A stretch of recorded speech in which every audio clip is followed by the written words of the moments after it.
Lesson 103 is called Fractions Equal to 1 and Fractions Equal to 1/2. Now, the nice thing about this lesson is there are some tricks, there are some ways that you can look at fractions and know exactly what you're looking at before you even start. The tricky part is that this just is another step in difficulty in fractions, but if you look at those little tricks, you look at the ways that you can tell when a fraction is equal to 1 and when a fraction is equal to 1/2, you actually will notice there's a lot that you can actually just know before you even start the problem. So look for those little tricks, look for how to implement them, and you will do just great with this. So I've zoomed in right here on these four pictures here, and what you'll notice is that each one of them, they've shown you that is equal to one whole circle. So one whole circle equals 2 halves. So notice both halves are filled in. One circle is equal to 3/3. 1, 2, 3/3 are all filled in, so the one whole circle is filled in. Same thing with 4/4. All 4/4 are filled in, and 5/5. Now what I want you to notice is that all of these fractions are the same number on top and bottom. 2 halves, 3/3, 4/4, 5/5. Whenever you have a fraction where the top number or the numerator is the same as the bottom number or the denominator, you're dealing with a fraction that equals 1. So that could be 150 150ths. As long as the top number and the bottom number are the same, I am dealing with a fraction that equals 1. So anytime you see that one, or a fraction looks like that, you are dealing with a fraction that equals 1.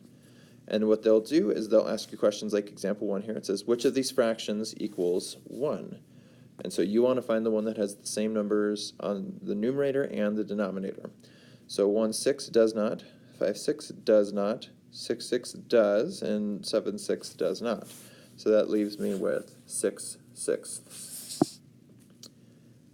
All right, for example 2, write a fraction equal to 1 that has a denominator of 7. The key of what they're really wanting you to know here is the denominator, because we've now learned that in a fraction, the numerator and the denominator need to be the same. And so what they just want you to know is what a denominator is, and that is the bottom number of a fraction. So all I need to do is match that with my numerator.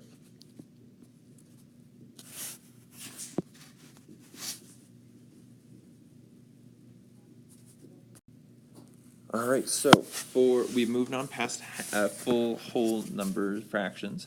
What you are looking at now, these are all half fractions. These are all fractions that mean the same thing as 1/2, and I want you to see the pattern that happens with all of them.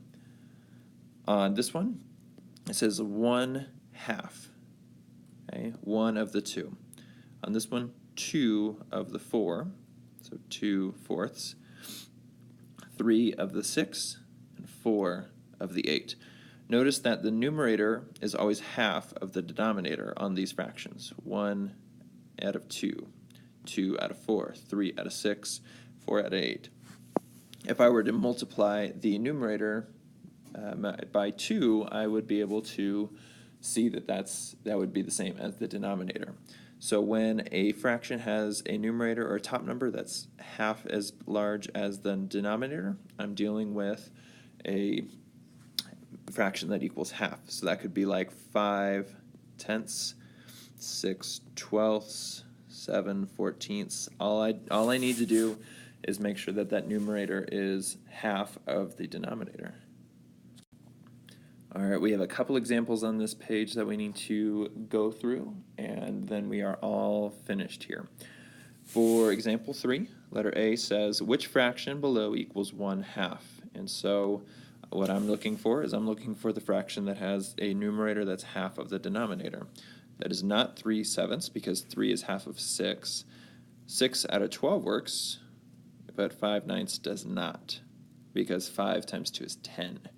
So for letter A, I would be doing 6/12. From there, then it says which one is less than 1/2. So now you're looking for the one that has less than half. So I'm not even going to worry about 6/12 because I don't need it. But now what I'm looking for is which one of those numerators, the top number, is less than half of the denominator.